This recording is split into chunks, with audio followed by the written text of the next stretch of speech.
안녕하십니까. 한겨레가 새롭게 선보이는 한겨레 캐스트 2012 진행을 맡은 한겨레 신문 정치부 성한용 기자입니다. 한겨레 캐스트는 한겨레 기자들이 만드는 뉴스 논평 프로그램입니다. 정치, 사회, 뉴스와 쟁점에 대한 기자들의 진단과 생각을 생생하게 전달을 해드리기 위해 편집국에 스튜디오를 설치하고 프로그램을 만들고 있습니다. 저는 매주 월요일에 정치 관련 뉴스를 분석하고 전망해 드리도록 하겠습니다. 자, 그럼 한겨레 캐스트 첫 시간 본격적으로 막이 오른 제18대 대통령 선거 이야기를 시작해 보도록 하겠습니다. 일요일과 월요일 25일과 26일 모든 후보가 후보 등록을 마쳤고요. 27일부터 12월 18일까지 22일 동안 선거운동을 하게 됩니다. 투표일은 12월 19일인데요. 오전 6시부터 오후 6시까지 투표를 하고 그날 밤 지금으로선 10시, 11시 사이면 다음 대통령자가 누구인지 알게 될 수 있을 것 같습니다.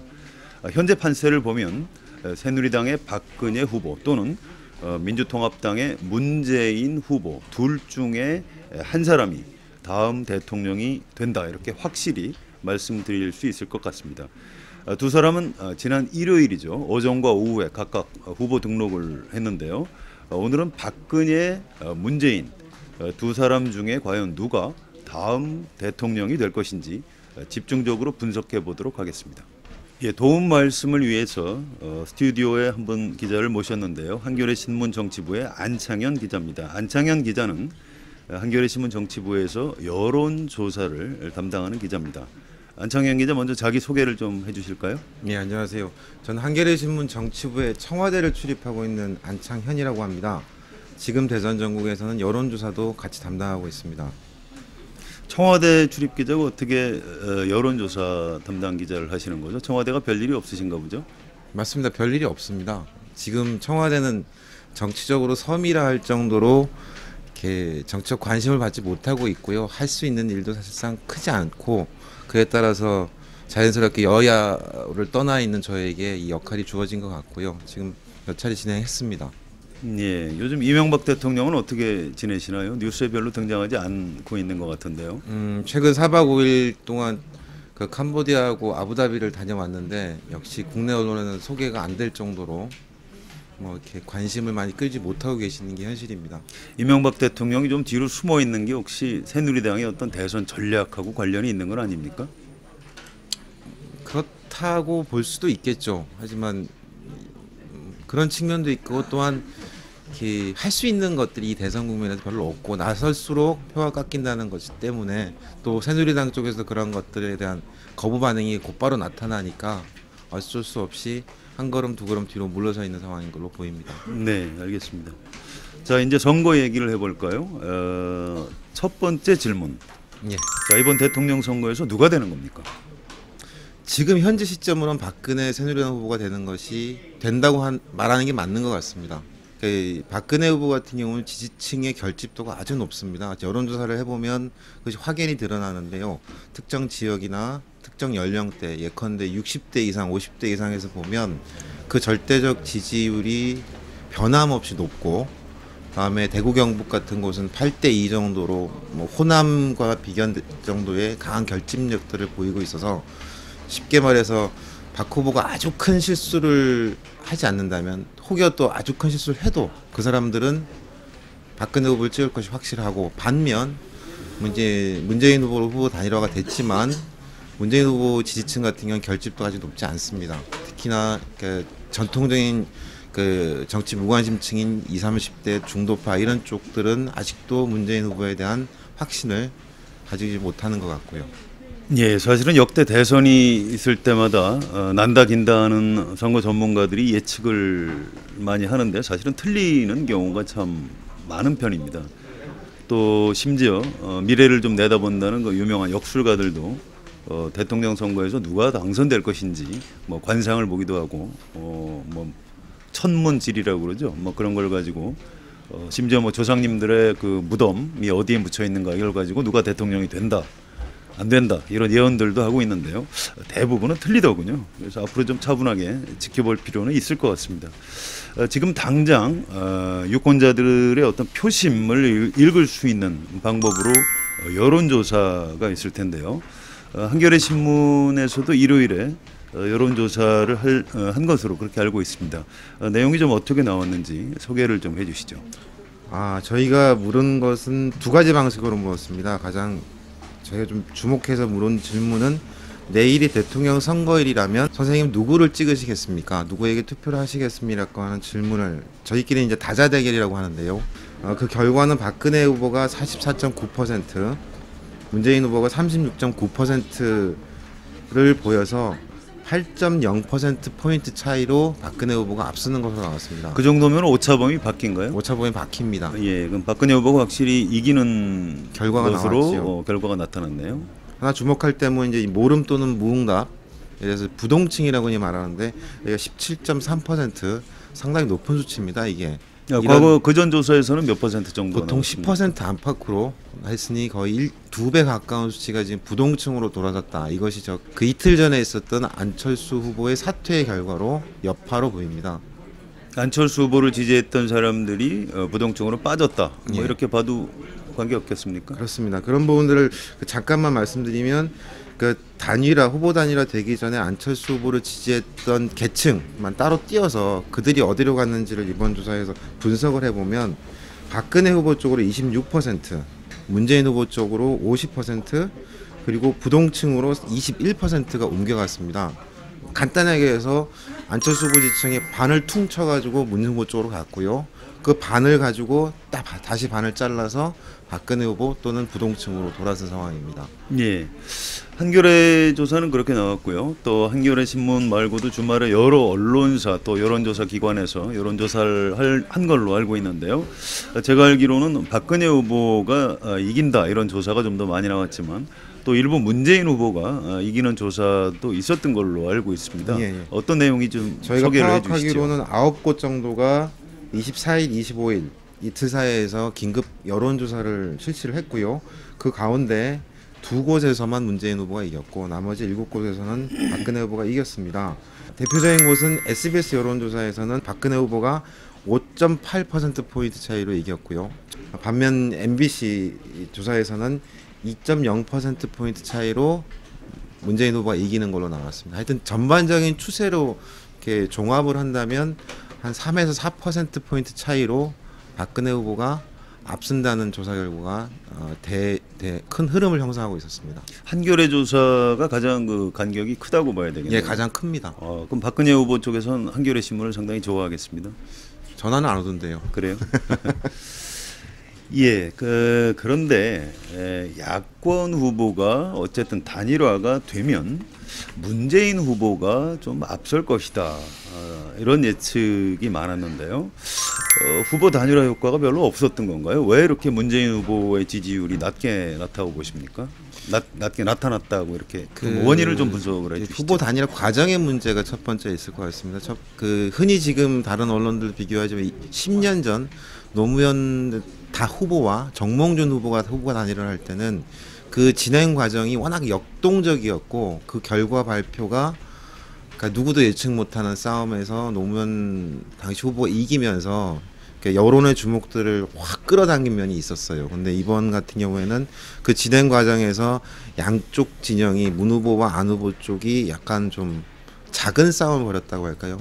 그게 다 국민들한테 알려졌죠. 알려지면서 좀 답답하다라는 인상이 있었고 더더구나 그 과정에서 그 결과로서 안철수 후보가 약간 일방적이게 이렇게 스스로 접으면서 그 열기를 받아안지 못한 측면이 그러면서 그게 첫 번째일 것이고요. 두 번째 그러다 보니 안철수 후보 지지층이 어디로 갈지를 모르는 약간은 관망세로 돌아서거나 아니면 또는 더 적극적인 지지층 쪽에서는 문 후보에 대한 감정을 드러내거나 뭐 그런 부분들이 지금의 이런 조사 결과를 낳은 것이 아닌가. 그래서 어떤 전문가들은 이번 과정의 특수성에 비추어가지고 지난번 10년 전과 달리 여론조사가 한 적어도 일주일 내지는 3, 4일 이후에 좀 진행이 돼야지 전체적인 흐름이 형성될 텐데 너무 곧바로 하루 이틀 사이에 조사를 하지 않았느냐.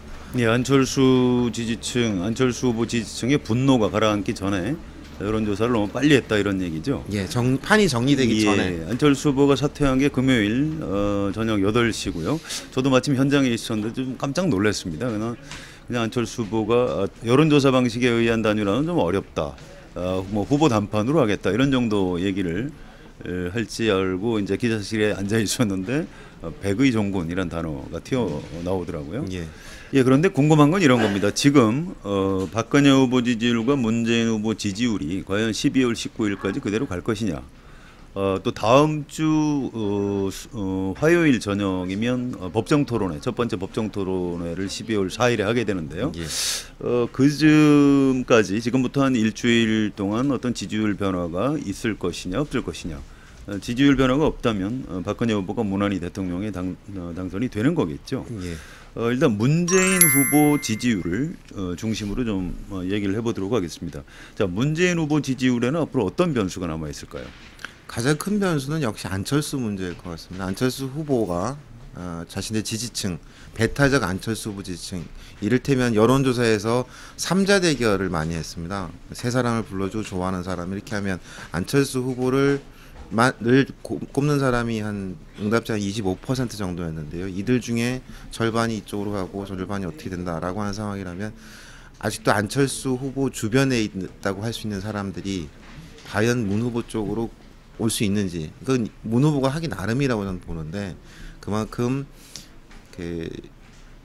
그분들에게 어떤 미래의 비전을 보여주면서 안철수 후보가 하고자 하는 바들을 자기가 할 수 있다라고 하는 믿음을 보여줄 수 있는지, 그리고 플러스 그 안철수 후보 스스로도 자기가 이제 정권 교체를 위해서 뛰겠다라고 이미 밝힌 상황에서 얼마나 문 후보를 제대로 도울지, 이런 부분들이 1차적인 과제일 것 같고요.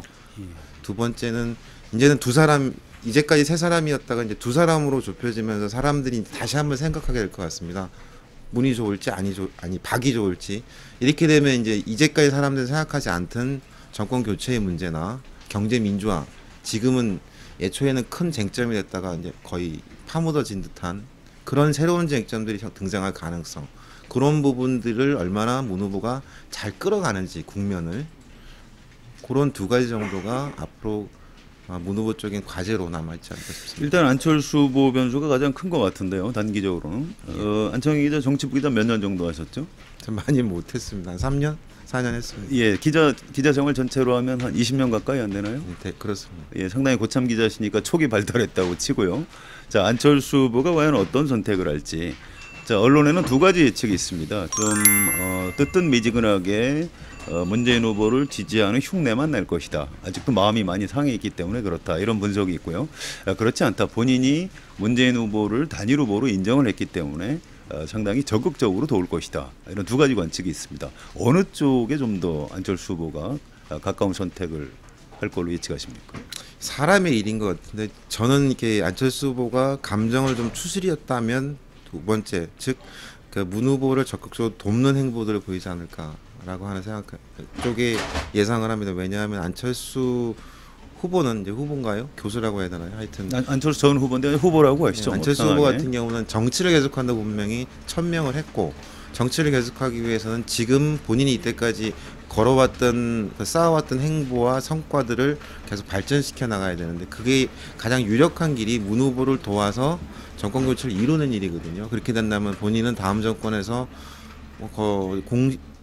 제일 1등 공신으로서 역할을 충분히 해낼 수 있고, 그걸 기반으로 해서 뭐 당의 변화나 아니면 정치권 변화들을 끌고 갈 힘이 생기니까, 그렇지 않다면 오히려 안 후보에게 좀 불리하지 않을까, 이런 생각도 해봅니다. 예, 안철수 후보가 본래 내일 오후에 캠프 해단식을 하는데 참석을 해서 뭔가 문재인 후보 지지에 대한 메시지를 내놓을 것이다.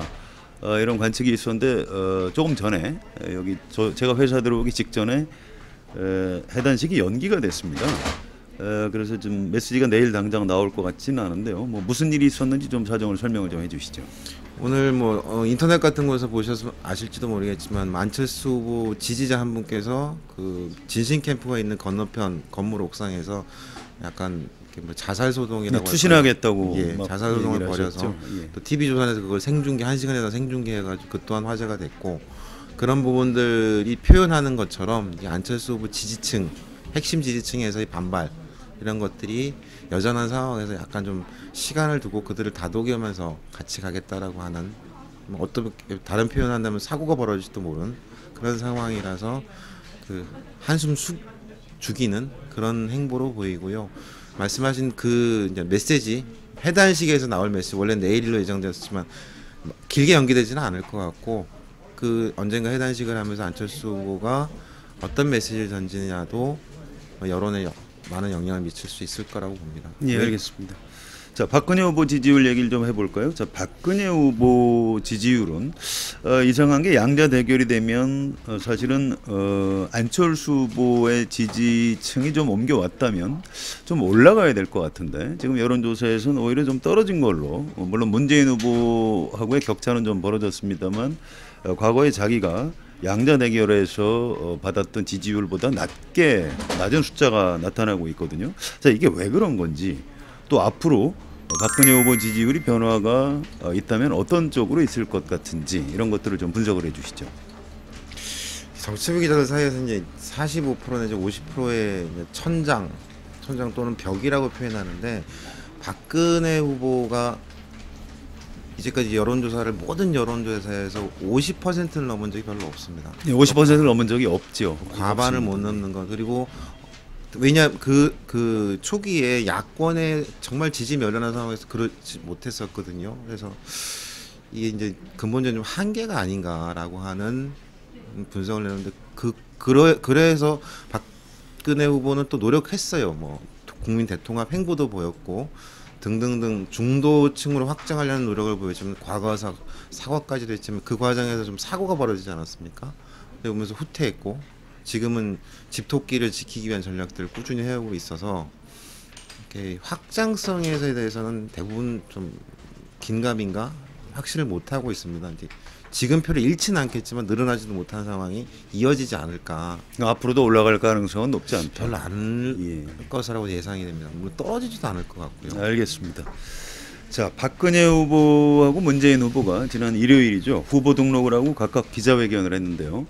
어떤 말을 했는지 좀 직접 들어볼 필요가 있을 것 같습니다. 먼저 박근혜 후보 기자회견입니다. 제가 18대 대통령으로 국민의 선택을 받는다면 나라와 국민을 위해 저의 모든 것을 바쳐 지난 반세기 동안 이루지 못한 국민 대통합과 국민 행복 시대를 열기 위해 혼신의 노력을 다할 것입니다. 국민이 원하는 책임 있는 변화와 새로운 정치, 새로운 시대를 반드시 만들겠습니다. 예, 그런데 기자회견 도중에 약간의 사고가 있었죠. 국회의원직을 사퇴한다 이렇게 말을 해야 되는데 대통령직을 사퇴한다 이렇게 말을 잘못했다가 곧바로 본인이 정정하는 그런 사고가 벌어졌습니다. 자, 안창현 기자도 새누리당 출입을 꽤 했었던 걸로 알고 있는데요. 왜 그런 사고가 난 걸까요? 저는 이렇게 이 문제를 가지고 참 하나의 사건의 해석이 참 다르구나라는 걸 느꼈습니다. 왜 그렇습니까? 그러니까 이 사건을 가지고 새누리당을 지지하시는 분은 귀엽다라고 표현을 하셨고요. 실수다. 귀여운 실수다. 귀여운 실수다. 예, 예. 그리고 그 반대하는 입장의 한 분은 얼마나 대통령이 되고 싶으면 머릿속에 저것이 가득 차 있었을까. 15년 동안 있었던 국회의원직을 내려놓으면서 그 말을 할 정도라면 머릿속에 대통령이라는 것이 상당히 깊게 박혀 있다. 그리고 더더구나 후보 단일화에서 여론조사 결과 본인이 앞선 상황들이 이렇게 쭉 여론조사 결과들 접했을 때 안도도 되어 있을 것 같고 조금만 더 가면 바로 저 자리가 내 자리가 저기 청와대다라는 생각을 강하게 가지지 않았을까 뭐 이런 짐작도 해보고요. 예, 제가 보기엔 뭐 사람이기 때문에 실수인 측면도 있지만 그 두 번째 해석도 상당히 타당한 것 같습니다. 자, 이번에 문재인 후보 기자회견 내용을 좀 들어볼까요? 이번 선거는 과거 세력과 미래 세력의 대결입니다. 낡은 정치와 새로운 정치의 대결입니다. 귀족 후보와 서민 후보의 대결입니다. 재벌과 특권층을 비호하는 세력에 맞서 복지와 민생을 지키는 세력을 선택해 주십시오. 불통하고 분리하는 제왕적 대통령에 맞서 소통하고 동행하는 겸손한 대통령을 선택해 주십시오. 예, 문재인 후보는 기자회견을 시작하면서 안철수 후보 얘기를 먼저 했습니다. 야권 단일 후보로 등록할 때까지 안철수 후보의 큰 결단이 있었다, 이렇게 감사 인사를 전했고요. 고맙다는 마음 이전에 커다란 미안함이 있다. 안철수 후보의 진심과 눈물은 저에게 무거운 책임이 되었다, 이런 말들을 했습니다. 그 눈물을 결코 잊지 않겠다, 이런 감성적인 표현도 빠뜨리지 않았습니다. 문재인 후보로서는 아마 안철수 후보를 지지하는 유권자들의 지지를 가급적 끌어들여야 박근혜 후보하고 대통령 선거를 그나마 치러볼 수 있는 이런 절박한 처지이기 때문에 아마 그런 내용의 회견을 한 것 같습니다. 자, 이번에는 대통령 선거에서 승부를 가르는 결정적인 변수가 무엇인지 안창현 기자와 좀 몇 가지만 짚어보도록 하겠습니다. 안창현 기자는 이번 대통령 선거에서 가장 결정적인 변수가 무엇이라고 생각하십니까? 한마디로 정리하면 이번 대선 결과는 투표율이 결정할 것 같습니다. 그 지지인 10년 전 70%, 5년 전 63%. 70% 가까이만 가면 여야 싸움은 1, 2% 싸움 내지는 야권이 유리한 싸움이 될 것 같고요. 내려갈수록 박근혜, 고정 지지층이 튼튼한 박근혜 후보가 청와대의 주인이 되겠죠. 예. 자, 안창현 기자의 예측이 얼마나 잘 들어맞는지 지켜보도록 하겠습니다. 지금 안창현 기자가 마무리하신 대로 오늘 캐스트 정리하도록 하겠습니다.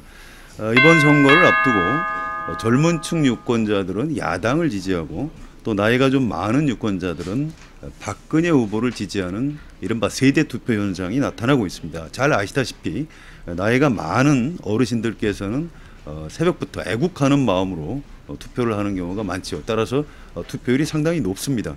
반면에 젊은 층 유권자들은 아직까지는 투표율이 고연령층에 비해서는 많이 떨어지는 것이 현실입니다. 그동안 정부와 정당에서 젊은 층보다는 나이가 많은 유권자들을 중심으로 여러 가지 정책을 내놓는 이유도 바로 사실은 고연령층의 투표율이 높기 때문이다, 이렇게 얘기할 수 있을 것 같습니다. 2002년 노무현 대통령이 당선될 때 투표율이 70%였고요. 2007년 이명박 대통령이 당선될 때 투표율이 63%였습니다. 이번 선거에서 투표율이 70%를 넘으면 문재인 후보가 당선이 되고 투표율이 70%에 미치지 못하면 박근혜 후보가 당선될 것이다, 이런 예측이 가능할 것 같습니다. 결국 박근혜가 되느냐 문재인이 되느냐, 이 문제는 젊은 층 유권자들의 손에 달려있는 것입니다. 자, 오늘 나와주신 안창현 기자 여러 가지 도움 말씀 감사합니다. 고맙습니다. 한겨레 캐스트 2012 오늘 순서 여기서 마치겠습니다. 지금까지 성환용이었습니다.